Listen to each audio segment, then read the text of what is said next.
Le 25 mai, les électeurs de Saint-Pierre-et-Miquelon sont appelés aux urnes pour les européennes. Le scrutin mobilise nettement plus qu'en 2014. Le taux de participation dans l'archipel grimpe à près de 29%, contre un peu plus de 17% lors des précédentes élections. C'est accompli pour aujourd'hui. Je suis même venu avec ma fille pour lui montrer comment on faisait, parce que c'est important de montrer comment on vote. Voilà. Mais finalement, c'est un vote comme un autre, et puis il y a beaucoup de choses qui se décident à Bruxelles, donc autant qu'on y soit représenté.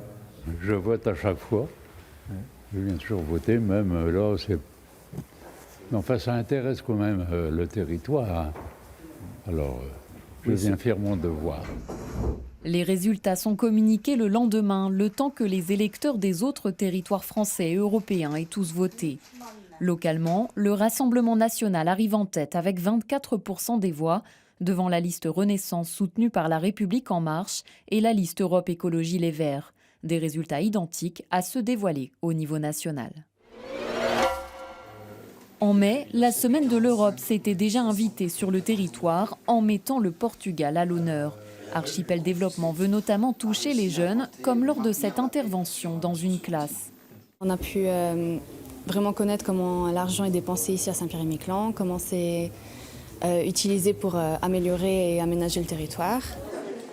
Et pour attirer un public large, les activités proposées sont diverses. Exposition à l'Arche avec des réalisations de jeunes élèves et de pensionnaires de la maison Églantine, atelier cuisine pour concocter des plats typiques ou encore initiation au travail du cuir, l'un des arts en pleine expansion dans le pays. Non, les experts n'ont pas débarqué à Saint-Pierre. Une quinzaine de gendarmes suit une formation exceptionnelle consacrée aux techniques d'investigation criminelle de proximité. Elle est animée par un spécialiste de l'Institut de recherche criminelle de la Gendarmerie nationale.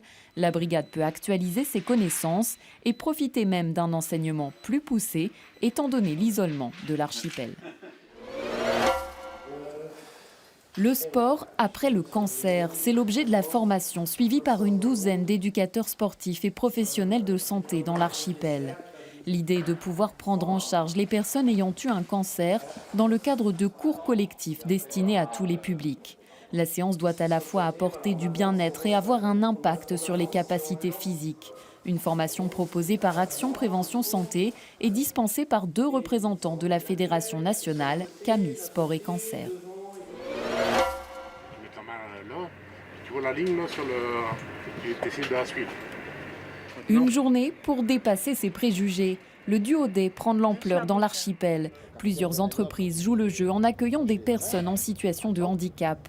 Rachel Lelorieux tient la barre du ferry. Valentin Boissel découvre la radio et Christine Briand est au fourneau dans la cuisine de la résidence préfectorale. Une expérience inoubliable pour chacun et surtout l'occasion de faire un pas de plus vers l'inclusion. Quand ça cuit, ça se voit pas après. Non. Non. Une grande figure de l'archipel s'en est allée. Gustave Dagor décède à 70 ans. Il fait ses débuts dans le commerce familial à l'âge de 17 ans et crée en 1990 avec son frère la première grande surface de l'archipel. Également impliqué dans le domaine du transport, il était aussi amoureux de nature et de l'Anglade tout particulièrement. Un jeu autour du pluvier siffleur, ce petit oiseau dont les nids se confondent avec les galets, ou encore une exposition de croquis signée Patrick Derible. Il y a beaucoup de façons de célébrer la fête de la nature. Pour l'occasion, des comédiens de la compagnie Compas Austral font aussi le déplacement, avec un spectacle et des expériences autour de l'eau très appréciées du jeune public. Mais c'est Jack. Une première dans l'histoire du club de taekwondo de Saint-Pierre.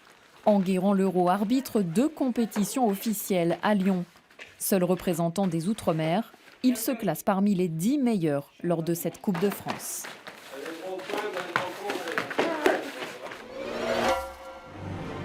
Devant une salle comble, 110 patineurs nous plongent dans l'univers des livres fantastiques. Le gala, synonyme de fin de saison pour le club de patinage, est toujours aussi attendu.